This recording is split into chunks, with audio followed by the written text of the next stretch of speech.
They don't sparkle. They don't fall in love with teenagers.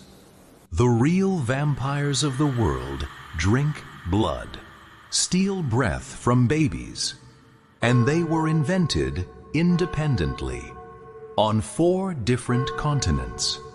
Europe had Dracula. China had the hopping corpse. The Philippines had a monster that rips its own body in half. And in Indonesia and Malaysia, she waits in the trees, crying like a newborn baby. They never met each other. So why did we all create the same thing?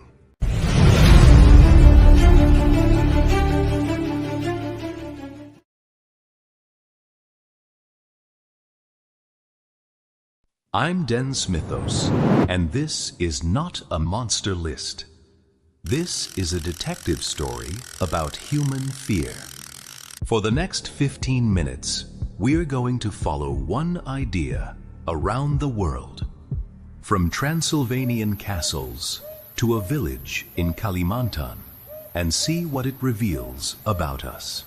Let's start where Hollywood started. The Slavic vampire. The Upir, the Strigoi, not romantic, a bloated corpse with red cheeks, coming back to drink from its own family. This became Dracula, because 19th century Europe was obsessed with 2 things, disease and class. Tuberculosis looked exactly like a vampire attack. Pale skin, coughing blood, wasting away. And it spread through households at night. So, people dug up bodies. If the corpse looked fresh, if blood was in the mouth, they drove a stake through it. This was not superstition. It was early epidemiology, just with the wrong explanation. The vampire was a parasite that looked like us, lived above us, and fed on us. Sound familiar? That's why the noble vampire stuck. Now fly 8,000 kilometers east. No castles, no capes. The Jiangshi, literally stiff corpse. It hops, with arms outstretched, wearing Qing Dynasty official robes. It doesn't bite your neck. It steals your qi, your life breath. The origin is practical, not mythical. In ancient China, if someone died far from home, Taoist priests were hired to transport the body. They couldn't carry it, so they tied corpses to bamboo poles, 2 men at each end. From a distance, in the dark, it looked like the bodies were hopping in a line. Add the fear of improper burial, and the belief that a soul trapped away from ancestors becomes angry, and you get a vampire that is less about seduction and more about order. The Jiangshi is what happens when you disrespect death. This is where it gets visceral. The Manananggal, by day, a beautiful woman. At midnight, she sprouts bat wings, tears her torso from her legs, leaves her lower half standing, and flies to hunt pregnant women. She uses a long, hollow tongue to suck the hearts of fetuses. Why? The Philippines had one of the highest maternal mortality rates. In pre-colonial Southeast Asia, when a mother died in childbirth, people needed a reason that wasn't, "We don't know." So they created a monster that specifically targets the womb. You defeat her by finding her legs and putting salt, garlic, or ash on the stump. She can't reattach at sunrise and dies. It's a monster built around the vulnerability of pregnancy. And this is the one the West almost never talks about.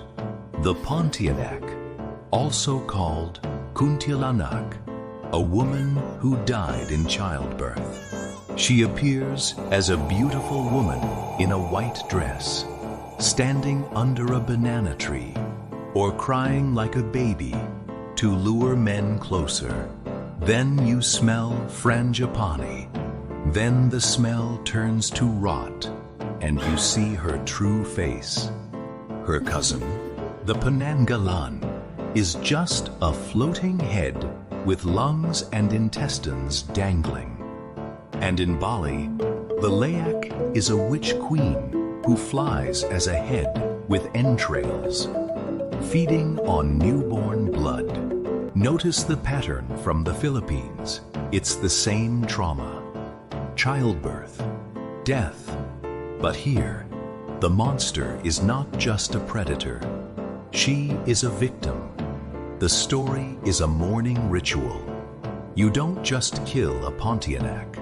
You put a nail in the back of her neck to calm her, to let her rest. This is not Dracula.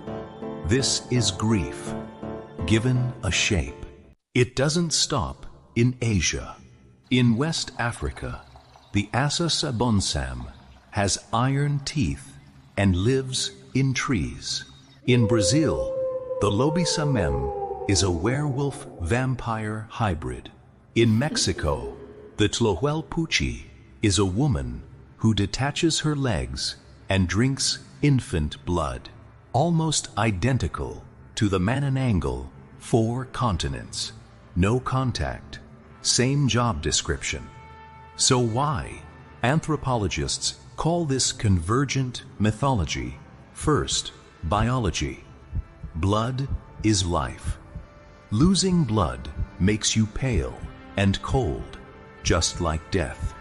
Every culture noticed that. Second, disease.